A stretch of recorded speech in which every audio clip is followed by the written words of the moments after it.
जय हिंद बच्चों, कैसे हैं आप लोग? कोई दिक्कत? पढ़ाई कैसी चल रही है? मज़ा आ रहा है? Yes sir. बहुत बढ़िया। अब क्लास 6 का नागरिक शास्त्र का रिवीजन जो क्रैश कोर्स वाला हम लोगों ने वादे के हिसाब से कहा था वो चल रहा है। उसका लेक्चर 3 है और इसमें हम पूरे क्लास 6 का जो नागरिक शास्त्र का सारा चैप्टर है, 5-6 चैप्टर, वो सारा हम लोग रिवाइज कर लेंगे।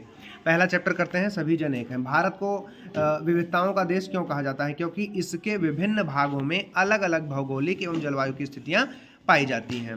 भारत के उत्तर दिशा में विश्व का नवीनतम एवं सबसे ऊंचा पर्वत कौन सा है? तो ये हिमालय पर्वत।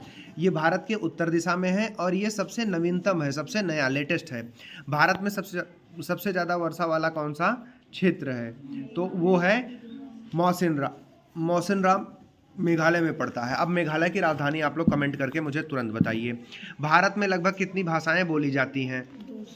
भारत में 225 भाषाएं लगभग बोली जाती हैं, इससे भी ज़्यादा होंगी। हमारे देश के संविधान में कुल कितनी भाषाएं हैं? 22 भाषाएं हैं, 8वीं अनुसूची में है। कहाँ पे हैं? 8वीं अनुसूची में है। कुल 12 अनुसूचियां हैं इस समय। होली, दीपावली, दशहरा किस धर्म के लोगों का प्रमुख त्यौहार है? ये हम लोग के हिंदू धर्म के त्यौहार हैं। ईद किसका है त्यौहार? इस्लाम का। प्रकाश पर्व एवं लोहड़ी सिख धर्म का है। क्रिसमस ईसाई धर्म का है। बुद्ध पूर्णिमा किसका है? बौद्ध धर्म का। महावीर जयंती है जैन धर्म का। नवरोज किसका कौन मनाते हैं? पारसी लोग मनाते हैं। फसल के कटने व काटने के अवसर के पकने व काटने के अवसर पर कौन से त्यौहार मनाए जाते हैं? वैसाखी, ओणम, मकर संक्रांति। वैसाखी त्यौहार मकर संक्रांति की ठंडियों में पड़ती है ना, खूब बढ़िया बढ़िया मिठाइयाँ मिलती हैं खाने को। वैसाखी त्यौहार भारत के किस राज्य में मनाया जाता है? पंजाब राज्य में मनाया जाता है। पोंगल त्यौहार भारत के किस राज्य में मनाया जाता है? तमिलनाडु में। ये देखिए सारे सवाल आ सकते हैं। पोंगल कहाँ मनाया जाता है? तमिलनाडु में। मकर संक्रांति उत्तर भारत में मनाया जाता है। कथक कहाँ मनाया जाता है? कहाँ का प्रमुख नृत्य है? कथक उत्तर प्रदेश का है। अगर यही कथक कली इसमें जुड़ जाएगा तो वो केरल का हो जाएगा। क से कली, क से केरल। कथक उत्तर प्रदेश का केवल। कथक कली जब जुड़ जाएगा तो वो केरल का हो जाएगा। भरतनाट्यम कहाँ का है? तमिलनाडु का नृत्य है। ये नृत्य का मतलब होता है डांस। ये डांस के फॉर्म्स हैं। नाचना कैसे होता है वो। ओडिसी नृत्य से आप तो वैसे भी गेस कर सकते हैं, ओडिसी नृत्य उड़ीसा का है। और कथकली नृत्य, अभी हम लोगों ने कथक की बात की थी तो कथक था उत्तर प्रदेश में, कथकली जो है वो केरल का है। फिरन पहना कहाँ जाता है? जाड़े में फिरन पहना जाता है जम्मू और कश्मीर में। और किस भारतीय क्रिकेट खिलाड़ी को भारत के सर्वोच्च सम्मान भारत रत्न से सम्मानित किया गया? सचिन रमेश तेंदुलकर जी को। सचिन तेंदुलकर को इसे सम्मानित किया गया। भारत का सबसे सर्वोच्च सम्मान कौन सा है नागरिकों के लिए? वो है भारत रत्न। उसके बाद पद्म विभूषण है, पद्म भूषण है, फिर पद्मश्री है चौथे नंबर पे। भारतीय मूल की महिलाओं कल्पना चावला एवं सुनीता विलियम्स ने किस क्षेत्र में ख्याति अर्जित की है? तो अंतरिक्ष के क्षेत्र में। कौन से क्षेत्र में?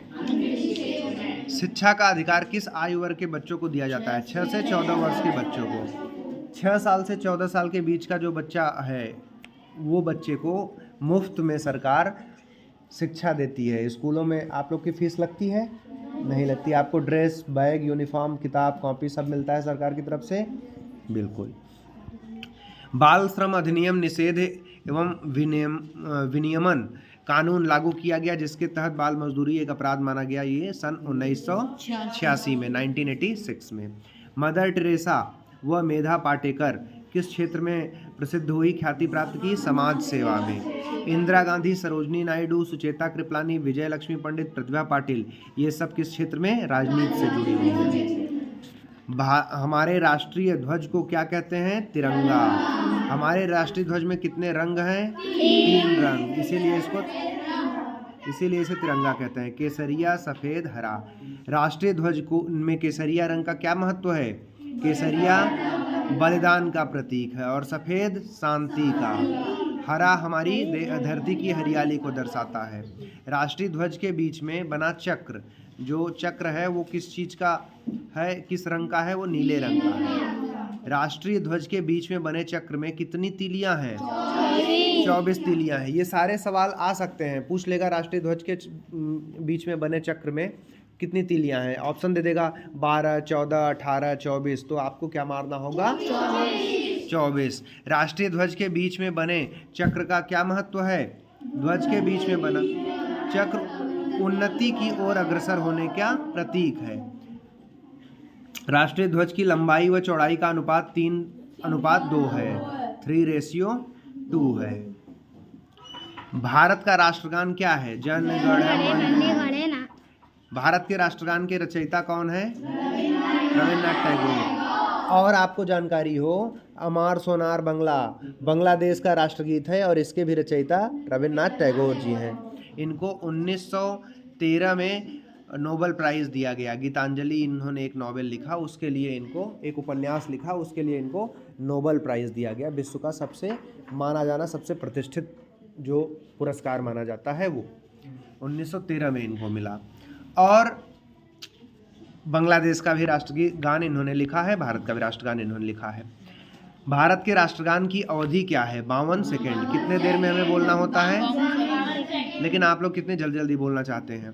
राष्ट्रगीत क्या है? राष्ट्रगान जनगण मन है, राष्ट्रगीत वंदे मातरम। वंदे मातरम। वंदे मातरम के रचयिता कौन है? बंकिम चंद्र चटर्जी। कौन है? भारत का राष्ट्रीय पशु क्या है? बाघ की कौन सी प्रजाति भारत में पाई जाती है? Royal Bengal tiger. भारत में बाघों की संख्या लगातार घटती जा रही है, इसको रोकने के लिए भारत सरकार ने कौन सी योजना तैयार की है? बाघ परियोजना। टाइगर प्रोजेक्ट जो है वो 1973 में इसको स्टार्ट किया गया। अप्रैल 1973 में दिया भी है। कब शुरू किया गया ये? अप्रैल 1973 में। बाघ अभयारण्य क्षेत्र, टाइगर रिजर्व क्षेत्र क्या है? ऐसे वन क्षेत्र जहां पशु पक्षियों का शिकार करना मना होता है उसको रिजर्व क्षेत्र बोलते हैं, और बाघों के लिए विशेष जहां होगा वो बाघ टाइगर रिजर्व कहलाएगा। राष्ट्रीय पक्षी क्या है? राष्ट्रीय पुष्प राजकीय चिन्ह कहाँ से लिया गया? राजकीय चिन्ह कहाँ से लिया गया है? अशोक स्तंभ से लिया गया है, जो कि सारनाथ में स्थित है।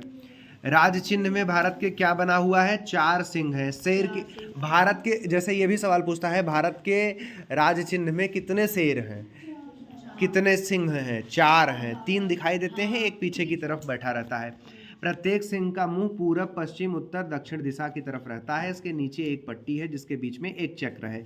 इस चक्र को दाईं ओर एक सांड और बाईं ओर एक घोड़ा है।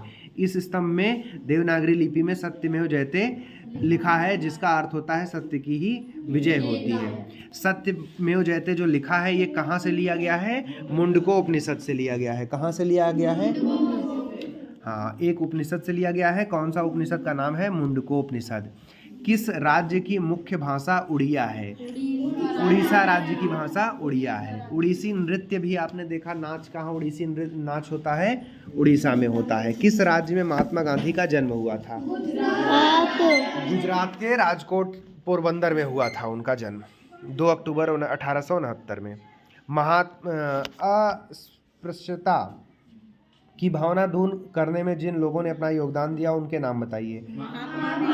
Mahatma Gandhi, Jyotiba Phule, doctor B.R. अम्बेडकर। पहला चैप्टर समाप्त हो गया है। अब हम लोग दूसरा चैप्टर करेंगे। इसका अर्थ है पाठ 2। इसका नाम है, टॉपिक है ग्रामीण स्थानीय स्वशासन। गांव में जैसे प्रधानी का चुनाव होता है, BDC का चुनाव होता है, वो सारा काम करेंगे। समुदाय कैसे बनता है? कई परिवारों को मिलाकर समुदाय बनता है। जैसे गली मोहल्ला, उसको समुदाय एक तरीके से कहते हैं। भारत की जनसंख्या का अधिकांश भाग कहाँ रहता है? गाँवों में। 60% भारत की जनसंख्या गाँव में रहती है। कहाँ रहती है? गाँव में रहती है। हमारे देश में प्रत्येक 100 व्यक्तियों में लगभग कितने व्यक्ति गांव में रहते हैं? 69 मतलब 69% वाला डेटा इसने लिया है अभी तक। हालांकि अब अपडेट हो गया है तो ये 60% के आसपास हो गया है। प्रधानमंत्री ग्राम सड़क योजना कब शुरू की गई? दिसंबर 2000 में, सन 2000 में। हाँ, हम सबके पैदा होने से पहले। प्रधानमंत्री ग्राम सड़क योजना का क्या उद्देश्य है? इस योजना के तहत गांव को मुख्य सड़क से जोड़ने हेतु पक्के सड़क मार्ग का निर्माण किया जाता है। जैसे आप लोग मेन सड़क से बाजार से अपने घर आते हो, गांव आते हो, तो जिस सड़क से आते हो उस पे अगर देखो बोर्ड लिखा होगा, ये ग्राम सड़क योजना, प्रधानमंत्री ग्राम सड़क योजना के तहत बनाई गई सड़क है। मनरेगा क्या है? मनरेगा में मजदूरी करना होता है ना, जानते हैं? इसका पूरा नाम है महात्मा गांधी राष्ट्रीय ग्रामीण रोजगार योजना। मनरेगा जो ग्रामीण क्षेत्रों में बेरोजगारी को दूर करने तथा ग्रामीण विकास को नई दिशा देने के लिए शुरू की गई। महात्मा गांधी राष्ट्रीय ग्रामीण रोजगार योजना भारत सरकार द्वारा कब शुरू की गई? ये फरवरी 2006 में शुरू की गई थी। महात्मा गांधी राष्ट्रीय ग्रामीण रोजगार योजना मनरेगा कितने दिन के रोजगार की गारंटी देती है? 100 दिन को। यह योजना प्रत्येक परिवार के वयस्क सदस्य को कम से कम वर्ष में 100 दिन के रोजगार की गारंटी देती है। स्वच्छ भारत मिशन योजना कब शुरू की गई? 2 अक्टूबर 2014 को। एक कदम स्वच्छता की ओर स्लोगन किस योजना के तहत दिया गया? स्वच्छ भारत मिशन के तहत। और स्वच्छ भारत मिशन योजना का उद्देश्य क्या है? इस योजना का उद्देश्य घर एवं सामुदायिक स्थलों पर शौचालयों का निर्माण कर खुले में शौच को खत्म करना और स्वच्छता के बारे में लोगों को जागरूक करना है। स्वशासन का शाब्दिक अर्थ क्या होता है? स्वशासन मतलब, देखिए, स्व का मतलब होता है अपना, स्वयं का, तो खुद का, और शासन तो शासन होता ही है, आप लोग जानते ही हैं। शासन मतलब किसी के ऊपर रूल करना। भैया पढ़ लो, लल्ला, कंसंट्रेट करके ध्यान से सुन लो। किन सुविधाओं को, लल्ला लल्ली सब सुन लें, किन सुविधाओं को सार्वजनिक सुविधाएं कहते हैं? गांव में कुआं, तालाब, सड़कें, नाली, विद्यालय, हैंडपंप, नहर, नलकूप आदि सुविधाएं सभी के काम आती हैं। इन्हीं सुविधाओं को सार्वजनिक सुविधाएं कहते हैं। ऐसी सुविधाएं जो सभी के काम में आए तो वो सार्वजनिक सुविधाएं कहलाती हैं। सार्वजनिक सुविधाओं को उपलब्ध कराने व अन्य समस्याओं का निराकरण करने के लिए कौन सी व्यवस्था की गई है? पंचायती राज की। जैसे सार्वजनिक, जैसे स्कूल है तो ये सार्वजनिक स्थल है, स्कूल का ग्राउंड है, सब खेलते हैं, किसी को मना नहीं कर सकते हैं, लेकिन पेड़ पौधों को नुकसान पहुंचाएंगे तो फिर डांटते हैं। तो उनको ये बात ख्याल रखना चाहिए कि हमें सामुदायिक चीज़ों का तोड़ फोड़ नहीं करनी चाहिए, नुकसान नहीं करना चाहिए। हाँ बेटा, क्या हुआ? पंचायती राज व्यवस्था। पंचायत व्यवस्था कितने स्तरों पर कार्य करती है? 3 स्तरों पर। ग्राम पंचायत, क्षेत्र पंचायत, जिला पंचायत। अपने उत्तर प्रदेश में तो 3 है, बहुत सारे ऐसे राज्य हैं, छोटे राज्यों में 2 स्तर की भी है, तो ये 3 स्तरीय प्रणाली है भारत, उत्तर प्रदेश में। कम से कम कितनी आबादी पर ग्राम पंचायत होती है? कम से कम 1000 की आबादी पर ग्राम पंचायत होती है। जिस गांव की आबादी 1000 से कम है वहाँ ग्राम पंचायत कैसे बनाई जाती है? वहाँ पास के अन्य छोटे गांवों को मिलाकर उसकी ग्राम पंचायत जोड़ दिया जाता है। जैसे अपने गाँव, इस छोटे से जहाँ स्कूल है, इस गांव को जोड़कर दूसरे वाले गांव से जोड़ दिया गया है, प्रधान वहाँ का जहाँ बन जाता है, नाम नहीं लेना है। एक ग्राम पंचायत बनाई जाती है। ग्राम पंचायत समिति का सदस्य होने के लिए न्यूनतम आयु के अतिरिक्त अभ्यर्थी हेतु आवश्यक शर्तें क्या है? अभ्यर्थी व्यक्ति को तथा उस गांव का निवासी होना चाहिए। मतलब ग्राम पंचायत समिति जो होगी उसका सदस्य होने के लिए आदमी उसी गांव का नागरिक होगा, उसी गांव का वोटर होगा, तभी उसका बन पाएगा, नहीं तो नहीं। ग्राम पंचायत समिति का, जैसे मैं इस गांव का अगर बनना चाहूँ पंचायत समिति का सदस्य, तो नहीं बन सकता, मैं अपने गांव का बन पाऊंगा। ग्राम पंचायत समिति का सदस्य होने के लिए अभ्यर्थी को न्यूनतम आयु कितनी होनी चाहिए? 21 साल। देखो ये अपना छोटा प्रधान कितना बच्चा है अभी। क्या पागल या दिवालिया व्यक्ति या न्यायालय द्वारा कोई सजा पाया व्यक्ति ग्राम पंचायत समिति का सदस्य हो सकता है? नहीं, ऐसा कोई व्यक्ति नहीं हो सकता है। चुनाव में मतदान करने के लिए स्त्री या पुरुष मतदाता की उम्र कम से कम कितनी होनी चाहिए? वोट डालने की उम्र जो है वही मतदाता की उम्र है, 18 साल। हम लोग जब 18 साल के हो जाएंगे तो अपना वोटर लिस्ट बनवा लेंगे और वोट डालेंगे। ग्राम पंचायत समिति के सदस्यों की संख्या कितनी हो सकती है? 9 से 15 तक हो सकती है। कितने सदस्य हो सकते हैं? 9 से 15 सदस्य। ग्राम पंचायत समिति के सदस्यों की संख्या का आधार क्या होता है? उस गांव की कुल कितनी जनसंख्या। अगर 1000 तक की जनसंख्या है तो 9 सदस्य। अगर 1000 से 2000 के बीच में है तो 11 सदस्य। अगर 3000 है तो 13 सदस्य। मतलब हर 1000 पे 2 संख्या बढ़ती जाएगी। 3000 से अधिक है तो 15 सदस्य हो जाएंगे। मतलब 1000 तक है तो 9 है, और फिर 2000 तक है तो 11, और 3000 तक है तो 13, और अगर 3000 से अधिक है तो 3000 से अधिक है तो 15। बात समझ में आ गई? ग्राम पंचायत का क्या महत्व होता है? ले जाओगे? ग्राम पंचायत का क्या महत्व है? गांव में संबंधित निर्णय ग्राम पंचायत में लिए जाते हैं। गांव के लोग अपनी स्थानीय समस्याओं को आसानी से ग्राम सभा में ही सुलझा लेते हैं, जिससे उनके ससमय संपत्ति और संसाधनों की बचत होती है। भाई गांव के लोग तो आपस में मिलते जुलते रहते हैं। कोई छोटा काम हुआ, अब डिस्ट्रिक्ट हेडक्वार्टर में तो हम जा नहीं सकते, डीएम साहब अपना समय निकाल के समय दें, गांव का समस्या सुलझाएं। सड़क बननी है तो गांव के लोग ही डिसाइड कर लेंगे कि हाँ इसके खेत से जाएगा, इसके खेत से जाएगा, यहाँ ज़मीन चाहिए, यहाँ ज़मीन चाहिए, सरकार उसको व्यवस्था कर देगी और हो जाएगा काम।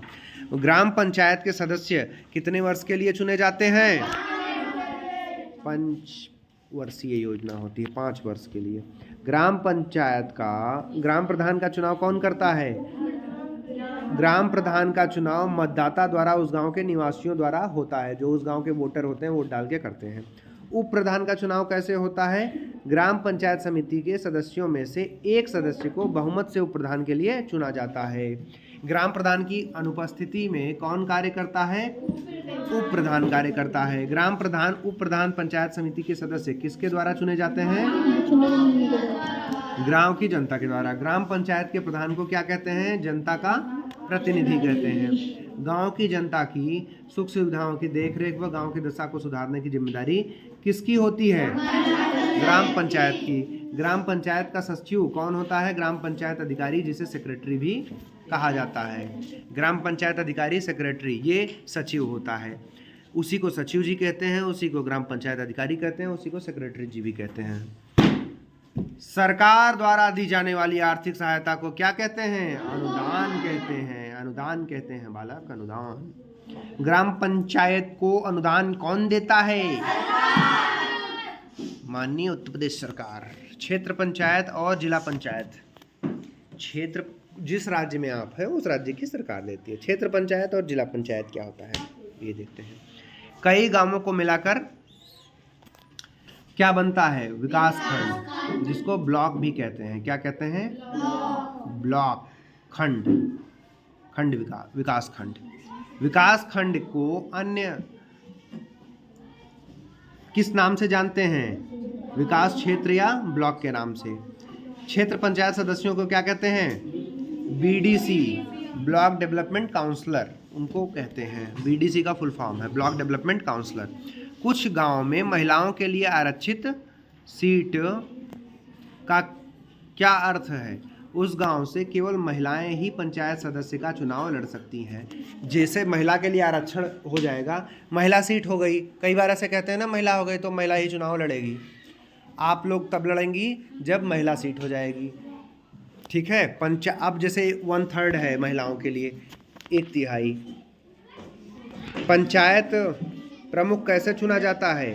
क्षेत्र पंचायत के सभी सदस्यों में से एक बहुमत के आधार पर।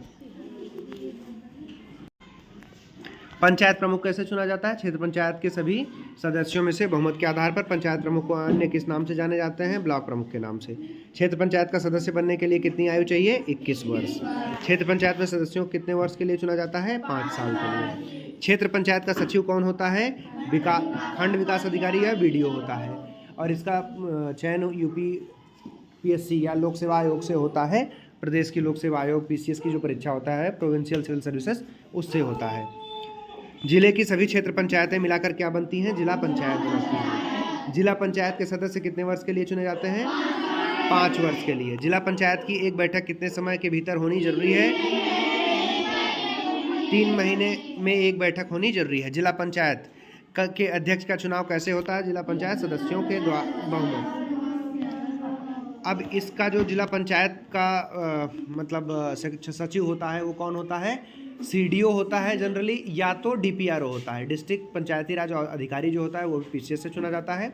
सीडीओ जनरली आजकल यंग आईएएस ऑफिसर्स को बना दे रहे हैं, जो आईएएस होते हैं उनको पहले अंडर ट्रेनिंग में सीडीओ बना देते हैं, उसके 2 साल 2.5 साल 3 साल 4 साल सीडीओ रहने के बाद उनको डीएम बनाते हैं, या तो कोई एसडीएम डायरेक्ट बना है तो उसको प्रमोट करके सीडीओ बनाते हैं। पीसीएस से वाले भी बन सकते हैं, आईएएस वाले भी, तो ज़्यादातर डायरेक्ट आईएएस वाले ही बन रहे हैं इस समय। कुछ ही ज़िलों में 2-4 ज़िलों में ही है जहाँ पे बने हैं, मतलब वैसे बनते हैं। बाकी डीपीआरओ को जनरली कर देते हैं डीएम तो वैसे। सचिव। नगरीय स्वशासन, उत्तर प्रदेश में कितने नगर निगम हैं? 17। उत्तर प्रदेश में कितनी नगर पालिका परिषद है? कितनी नगर पंचायतें हैं? 438 हैं।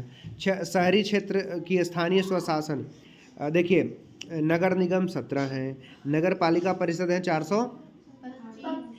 125 है, और नगर पंचायत है 438। 125 नगर पालिका परिषद है, 438 नगर पंचायतें हैं, 17 हैं नगर निगम।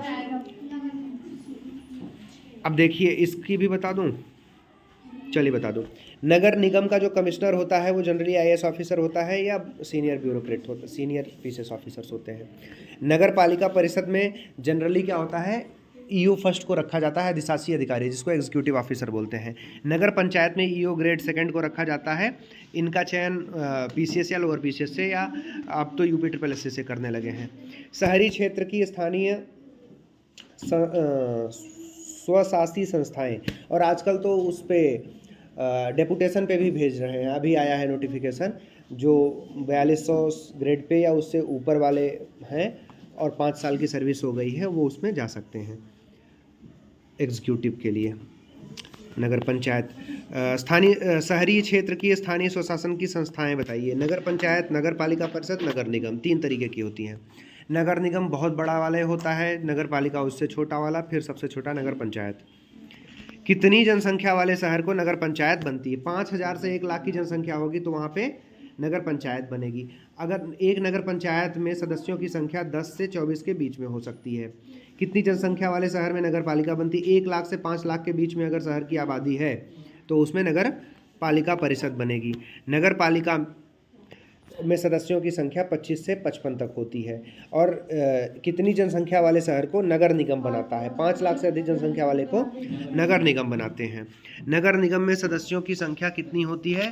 50 से 110 तक हो सकती है। जितनी ज़्यादा संख्या होगी उतनी ज़्यादा होती जाएगी। नगर पंचायत, नगर पालिका या नगर निगम कितने वर्षों के लिए बनाए जाते हैं?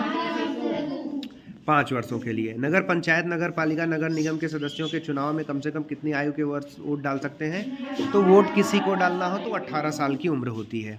नगर पंचायत, नगर पालिका परिषद या नगर निगम का सदस्य बनने के लिए कितनी उम्र के लोग चुनाव लड़ सकते हैं? 21 वर्ष का। देखिए इसमें भी 21 है, ग्राम पंचायत में भी 21 है, ब्लॉक क्षेत्र पंचायत में भी 21 है। वोट डालने की हद जगह 18 है। प्रत्येक नगर पंचायत, नगर पालिका परिषद या नगर निगम में कम से कम कितने पद महिलाओं के लिए रहते हैं? 1/3 महिलाओं के लिए आरक्षित रहते हैं। नगर पालिका परिषद का अध्यक्ष किसके द्वारा चुना जाता है? जनता के द्वारा। नगर निगम के अध्यक्ष को महापौर या मेयर कहते हैं। नगर निगम के अध्यक्ष को कौन चुनता है? जनता। यदि किसी वजह से नगर पंचायत, नगर पालिका परिषद या नगर निगम भंग कर दिया जाए तो उसकी जगह कौन काम संभालता है? सरकार द्वारा नियुक्त प्रशासक, जिसे हम ईओ कहते हैं या अधिशासी अधिकारी कहते हैं या कमिश्नर कहते हैं। नगर निगम वाले में ईओ फर्स्ट भी होता है, ईओ सेकंड भी होता है। नगर पंचायत, नगर पालिका परिषद या नगर निगम के सदस्यों के चुनाव के लिए नगर क्षेत्र को खंडों या भागों में विभाजित कर दिया जाता है। इस खंड या भाग को क्या कहते हैं? बोर्ड कहते हैं। नगर पंचायत, नगर पालिका परिषद और नगर निगम के कार्य बताइए। सड़कों की व्यवस्था, पानी की व्यवस्था, सड़कों पर रोशनी की व्यवस्था करना, शहर की साफ सफाई करवाना, कचरा उठवाना, बाजार की सफाई कराना की व्यवस्था करना, आवारा मवेशियों की देखभाल करना, जैसे आवारा पशु घूमते रहते हैं ना, उनकी भी देखभाल करना नगर पालिका काम होता है। शहर में होने वाले जन्म मृत्यु का लेखा जोखा रखना, शहर में कोई बीमारी फैलती है फैलने से रोकना, टीकाकरण, पानी की सफाई का काम करना है। ये चौथा पार्ट भी हमारा समाप्त हो गया। 2-1 मिनट का आप ब्रेक लेना चाहें तो ले लें, नहीं तो जिला पंचायत नहीं लेना है, चलो कोई बात नहीं, बहुत अच्छा। जिला पंचायत पार्ट 5। मजा आ रहा है? उत्तर प्रदेश में कुल कितने जिले हैं? 75 जिले हैं। शासन की सुविधा के लिए राज्य को किस में बांटा गया है? जिलों में। आप सब लोग जिस जिले से सुन रहे हैं अपने अपने जिले का नाम कमेंट बॉक्स में कमेंट करें। हमारे संविधान के अनुसार चुनी गई सरकार कितने वर्ष के लिए होती है? सरकारी विभाग के अधिकारी व कर्मचारी चयन कैसे होते हैं?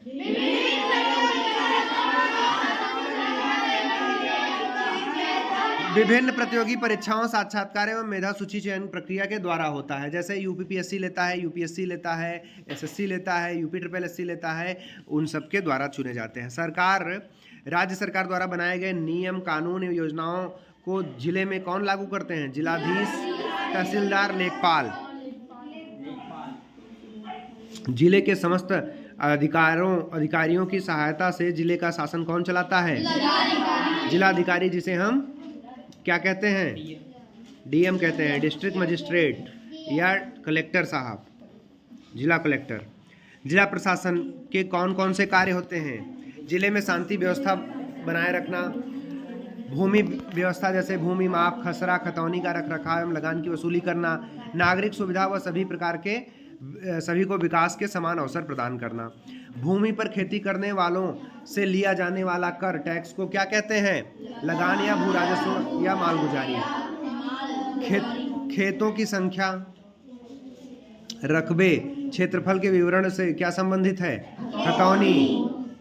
जिलों में माध्यमिक शिक्षा की व्यवस्था कौन करता है? DIOS, जिसको बोलते हैं district inspector of school, DIOS। जिले में बेसिक शिक्षा की व्यवस्था कौन करता है? जिला बेसिक शिक्षा अधिकारी, इसको BSA बोलते हैं या कहीं कहीं DEO भी बोलते हैं, डिस्ट्रिक्ट एजुकेशन ऑफिसर, और BSA मतलब बेसिक शिक्षा अधिकारी। जिले में परिवार कल्याण के कार्य कौन करवाता है? मुख्य चिकित्सा अधिकारी, CMO, चीफ मेडिकल ऑफिसर बोलते हैं। BSA, DIOS, ये सब तो PCS से बनते हैं। जेल के मुख्य अधिकारी को क्या कहते हैं? जेलर। जेलर का चयन कहाँ से होता है? PCS परीक्षा से। डिप्टी जेलर बनते हैं। अब 5 पार्ट भी हो गया, छठा पार्ट छोटा है, कर लेते हैं। यातायात एवं सुरक्षा। सड़क पर जेब्रा क्रॉसिंग किसके लिए बनाई जाती है? पैदल यात्रियों को सड़क पार करने के लिए। मोटर व्हीलर एक्ट के किस सेक्शन में कहा गया कि जिसकी गाड़ी से दुर्घटना हुई उसका दायित्व है कि वह घायल को डॉक्टर के पास ले जाए और पुलिस को सूचना दे? ये सेक्शन 134 में कहा गया है। सड़क पर सदैव किस ओर चलना चाहिए? सदैव बाईं ओर, लेफ्ट साइड चलना चाहिए। अगर चौराहे पर लाल बत्ती जल रही हो तो क्या करना चाहिए? अगर चौराहे पर हरी बत्ती जल रही है तो क्या करना चाहिए? सड़क पर दुर्घटना से बचने के लिए किसका पालन करना चाहिए? यातायात के नियमों का पालन। अब हम लोग कुछ खास बात कर लेते हैं। अब आज तो ये सोशल साइंस के नागरिक शास्त्र का ये पोर्शन कंप्लीट हो गया, छठी का। अब ऐसे एक दिन 7वीं का, एक दिन 8वीं का कंप्लीट हो जाएगा। 8वीं का हो चुका है, प्रीवियस वीडियो आप देख सकते हैं। इस वीडियो से आपको 2-3 सवाल तो डेफिनेटली मिलने ही है, 4 भी मिल सकते हैं। 3 से 4 सवाल तो आपके इस वीडियो से पक्के हो गए, आपके आने ही आने हैं। तो 4 नंबर पक्के आपके। इस वीडियो को बार बार सुनिए, देखिए, कई बार देख लेंगे, याद हो जाएगा आपको और आराम से हो जाएगा। तब तक आप लोग ऐसे हंसते मुस्कुराते रहिए और पढ़ाई करते रहिए। आप लोग थैंक यू।